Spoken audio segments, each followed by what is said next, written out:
नमस्कार, ओम शांति। बहुत बहुत स्वागत और अभिनंदन आप सभी का 16 जनवरी 1984 की अव्यक्त मुरली की इस विशेष चर्चा में। तो आज प्यारे शिव बाबा ने स्वराज्य के अधिकार पर बहुत सुंदर रोशनी डाली है। एक ऐसा विषय जो हमारे आध्यात्मिक जीवन के बिल्कुल केंद्र में है। आज की मुरली का मुख्य विषय है स्वराज्य। बाबा न केवल ये स्पष्ट करते हैं कि ये हम सबका जन्मसिद्ध अधिकार कैसे है, बल्कि वे हमें उस सभा की एक दिव्य दर्शन भी कराते हैं जो केवल इसी संगम युग पर सचती है। उनके स्वराज्य अधिकारी बच्चों की सभा। हमारी आज की चर्चा का उद्देश्य है इस मुरली के गहरे अर्थों को समझना और महसूस करना कि बाबा हमें किस ऊंचे नशे और अधिकार की याद दिला रहे हैं। बिल्कुल। और बाबा ने आज स्वराज्य की जो व्याख्या की है वो केवल आत्मनियंत्रण तक ही सीमित नहीं है। उन्होंने समझाया है कि कैसे ये स्वराज यानी स्वयं पराजय भविष्य के विश्व राज्य की आप कह सकते हैं नींव है। और इस स्वराज्य को धारण करने वाली आत्मा किन अनगिनत श्रेष्ठ प्राप्तियों की स्वतः ही मालिक बन जाती है। हम आज इसी मुरली के रत्नों को गहराई से समझने का प्रयास करेंगे ताकि बाबा का प्यार और उनकी दीवी शिक्षा हमारे दिलों में और गहरी उतर सके। तो चलिए शुरुआत वहीं से करते हैं जहां से बाबा ने मुरली शुरू की है, उस अद्भुत सभा के वर्णन से। बाबा कहते हैं कि वे अपने राज्य अधिकारी बच्चों की सभा देख रहे हैं और ऐसी सभा पूरे कल्प में यानी 5000 साल के चक्र में सिर्फ इसी संगम युग पर, इस विशेष समय पर ही लगती है। ये कितनी बड़ी बात है। हाँ, ये वर्णन सचमुच रोंगटे खड़े कर देता है। बाबा बताते हैं कि हर एक बच्चा अपनी संपूर्ण स्थिति की सीट पर कैसे विराजमान है। ये कोई साधारण सीट नहीं है, ये स्वराज्य की, आत्मसम्मान की, अपनी अविनाशी स्थिति की सीट है। हर कोई स्वराज के रूहानी नशे में एक बेफिक्र बादशाह की तरह निश्चिंत बैठा है।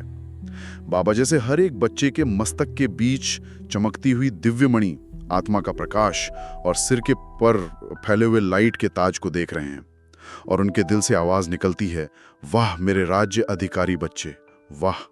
ये केवल वर्णन नहीं है, ये बाबा के दिल का उद्गार है। अपने बच्चों की श्रेष्ठ स्थिति देखकर उनका हर्ष है। ये कल्पना करना भी कितना सुखद है। और फिर बाबा तुरंत हमें याद दिलाते हैं कि ये कोई नई उपलब्धि नहीं है जिसकी हम अभी कोशिश कर रहे हैं। नहीं। ये स्वराज्य हमारा जन्म सिद्ध अधिकार है जिसे हमने अनेक बार प्राप्त किया है। ये जानना कि ये मेरा है, मैं इसका अधिकारी हूँ, इसी से तो नशा चढ़ता है ना? निश्चित रूप से, बिल्कुल। बाबा अधिकार शब्द पर बहुत जोर देते हैं। वे कहते हैं कि स्वराज्य से ही विश्व का राज्य मिलता है, इसलिए ये डबल राज्य है। डबल राज्य, हाँ। अभी स्वयं पर राज्य और भविष्य में विश्व पर राज्य। और स्वराज्य की महिमा यही समाप्त नहीं होती। बाबा आगे बताते हैं कि यही स्वराज्य आत्मा को राजयोगी बनाता है। राजयोगी, सिर्फ योगी नहीं, राजयोगी। राजयोगी, हाँ। जो योग द्वारा अपनी राजाई, अपना अधिकार प्राप्त करता है और ये पदवी सदा के लिए है। और बाबा ने जो 3 और प्राप्तियां बताई, त्रिनेत्री, त्रिकालदर्शी, त्रिलोकीनाथ, क्या आप इन्हें थोड़ा और स्पष्ट कर सकते हैं? ये शब्द बहुत गहरे लगते हैं। स्वराज्य से इनका क्या सीधा संबंध है? हाँ, अच्छा प्रश्न है। देखिए, जब आत्मा स्वयं पर राज्य करना सीख जाती है, यानी मन, बुद्धि, संस्कारों पर, तो उसकी बुद्धि रूपी तीसरा नेत्र, त्रिनेत्र, वो खुल जाता है। अच्छा। उसे सत्य और असत्य, सार और असार का स्पष्ट विवेक आ जाता है। इसी स्पष्ट बुद्धि से वह तीनों कालों को यानी सृष्टि के आदि, मध्य, अंत के ज्ञान को समझ पाती है, त्रिकालदर्शी बन जाती है। और जब तीनों कालों का ज्ञान और तीनों लोकों, मूल वतन, सूक्ष्म वतन, स्थूल वतन, इनका रहस्य बुद्धि में समा जाता है, तो वह त्रिलोकीनाथ अर्थात तीनों लोकों के ज्ञान का मालिक बन जाती है। तो ये सिर्फ टाइटल्स नहीं हैं, ये स्वराज्य की स्थिति से स्वतः प्रकट होने वाली शक्तियां और ज्ञान की अवस्थाएं हैं। वाह, स्वराज्य केवल नियंत्रण नहीं बल्कि ज्ञान और दिव्य दृष्टि का द्वार भी खोलता है। बिल्कुल। बाबा आगे बताते हैं कि यही स्वराज हमें विश्व की करोड़ों आत्माओं में से कोई एक और उन कोई में भी कोई विशेष आत्मा बना देता है। ये स्थिति हमें बाप के गले का हार, भक्तों की सिमरन माला और बाप के तख्त नशीन बनाती है। इन उपमाओं का क्या अर्थ है? देखिए, ये उपमाएं हमारे महत्व और बाप के साथ हमारे संबंध को दर्शाती हैं। गले का हार मतलब बाप को अत्यंत प्रिय। अत्यंत प्रिय? हाँ। भक्तों की सिमरन माला मतलब कि भविष्य में हम पूज्य बनेंगे, भक्त हमारी महिमा गाएंगे, हमें याद करेंगे। अच्छा। बाप के तख्त नशीन मतलब हम सिर्फ बाप के दिल में नहीं बल्कि उनके साथ उनके राज्य के तख्त पर बैठने के अधिकारी हैं। ये सब स्वराज्य की देन है। बाबा हमें हमारी असली वैल्यू याद दिला रहे हैं। और इतना ही नहीं, बाबा कहते हैं कि स्वराज सर्व प्राप्तियों के खजाने का मालिक बनाता है, अटल अचल अखंड अधिकार दिलाता है। लेकिन ये सब जानने के बाद भी कई बार हम इस अधिकार को अनुभव क्यों नहीं कर पाते? बाबा इस बारे में क्या कहते हैं? हाँ, बाबा इसकी जड़ तक जाते हैं। वे कहते हैं कि पहला कदम है ये निश्चय होना, ये मानना कि मैं ऐसी श्रेष्ठ स्वराज्य अधिकारी आत्मा हूँ। लेकिन बाबा एक बहुत महत्वपूर्ण पहेली बुझाने को कहते हैं, मैं कौन? इसका समाधान ही वो कहते हैं सारे खजानों की चाबी है। मैं कौन? ये तो सबसे बुनियादी सवाल है।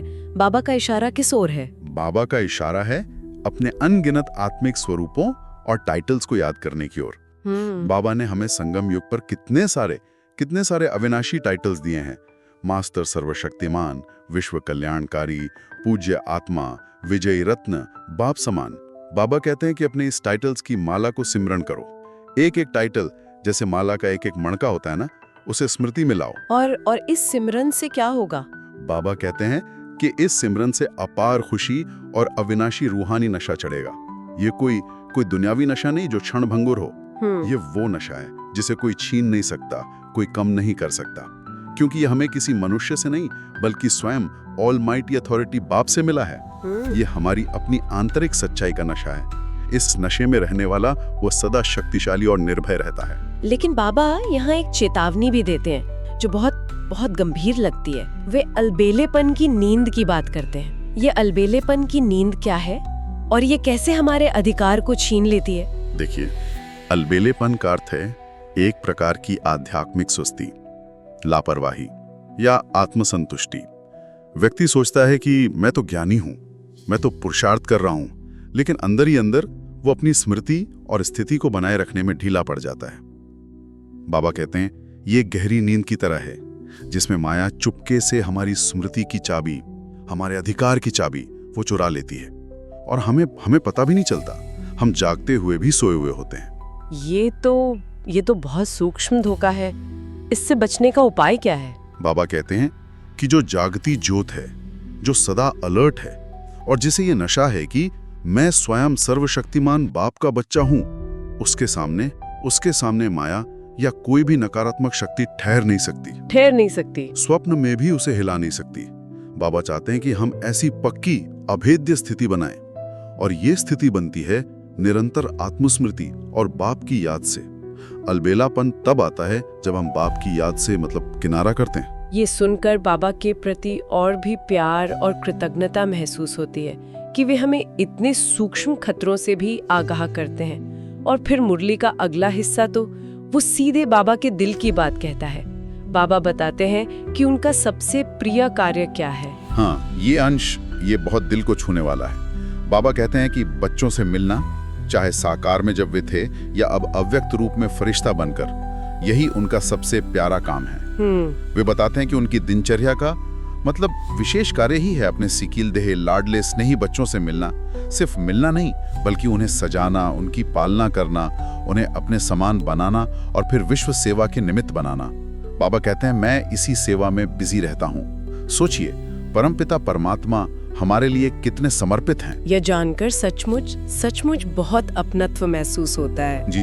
वे सिर्फ ज्ञान नहीं देते, वे पालना करते हैं, सजाते हैं।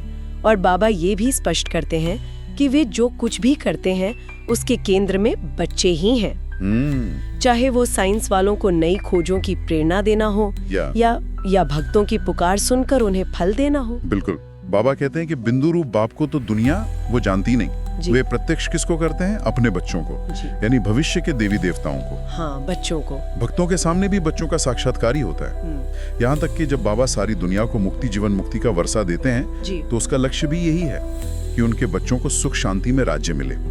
हर कार्य बच्चों के निमित्त ये बाबा का अनन्य निस्वार्थ स्नेह और समर्पण है। उनका हर संकल्प, हर कर्म बच्चों के कल्याण के लिए ही है। इस अथाह प्यार को महसूस करते हुए बाबा फिर कुछ विशेष ग्रुप्स को याद करते हैं, जिससे उनका व्यक्तिगत ध्यान और स्नेह वो और भी स्पष्ट होता है। पहले वे ऑस्ट्रेलिया से आई हुई पार्टी का जिक्र करते हैं। हाँ, बाबा ऑस्ट्रेलिया निवासियों की हिम्मत की बहुत सराहना करते हैं। वे जानते हैं कि वहाँ शायद मधुबन जैसी गहन पालना वो सहज उपलब्ध ना हो, फिर भी बच्चे स्वयं हिम्मत रखकर सेवाधारी बनकर नए नए सेवा स्थान खोल रहे हैं और ज्ञान का संदेश फैला रहे हैं। बाबा वहाँ एक विशेष बात नोट करते हैं, पांडव सेना यानी भाइयों की विशेष भूमिका। अच्छा। सामान्यतः ज्ञान मार्ग में शक्तियों यानी बहनों की संख्या वो अधिक होती है, पर बाबा कहते हैं कि ऑस्ट्रेलिया में पांडवों ने कमाल किए। ये बाबा के सूक्ष्म निरीक्षण को दिखाता है। और बाबा उन्हें क्या विशेष प्रेरणा या वरदान देते हैं? बाबा उन्हें मधुबन से ज्ञान रत्नों से संपन्न होकर जाने को कहते हैं। उन्हें अमर भाव का वरदान देते हैं, यानी माया के वार से सदा सुरक्षित रहने का वरदान। अमर भाव। और इसका तरीका भी बताते हैं, सदा बाप के साथ कंबाइंड रहो। कंबाइंड रहना यानी बाबा की याद और शक्ति के साथ सदा जुड़ा हुआ महसूस करना, कभी खुद को अकेला न समझना। बाबा स्पष्ट कहते हैं कि माया तब आती है जब हम बाप से किनारा कर अकेले हो जाते हैं। कंबाइंड रहने वाले के पास माया आ ही नहीं सकती।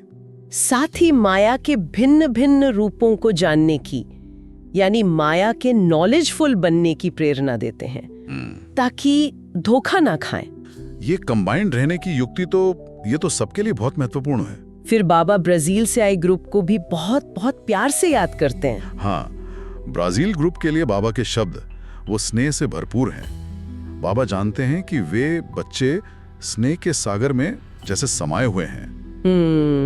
लेकिन मन से वे सदा बाप के सम्मुख हैं, बाबा के दिल के करीब हैं। उनकी यही लगन, यही स्नेह उन्हें अनेक विघ्नों और परिस्थितियों से पार कराता है।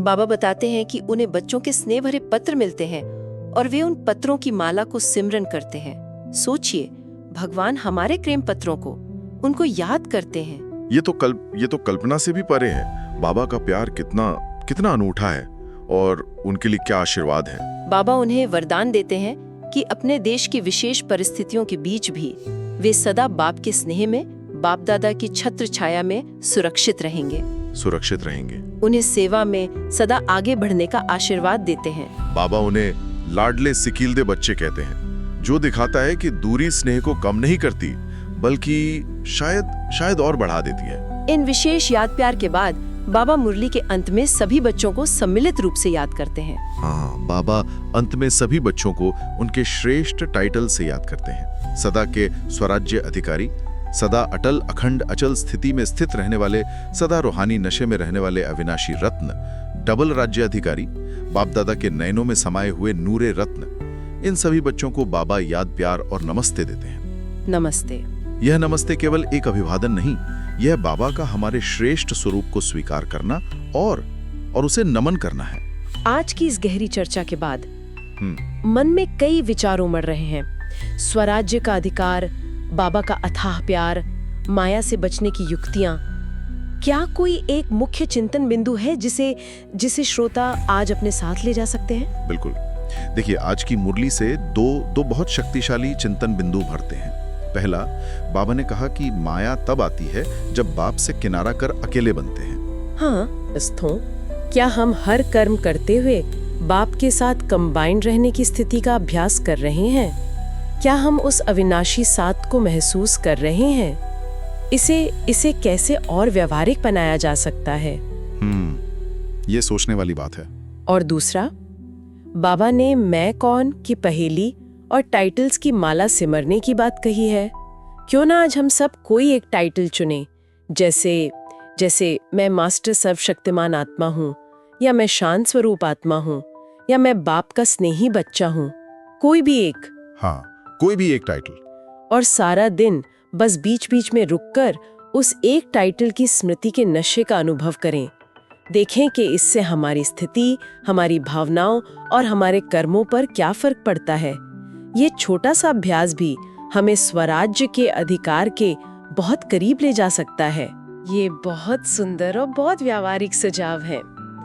तो ये थी 16 जनवरी 1984 की अव्यक्त मुरली की कुछ मुख्य शिक्षाएं और प्रेरणाएं। ये मुरली हमें हमारे वास्तविक स्वरूप, हमारे जन्मसिद्ध अधिकार स्वराज्य और प्यारे शिव बाबा के निस्वार्थ अथाह स्नेह की गहराई से याद दिलाती है।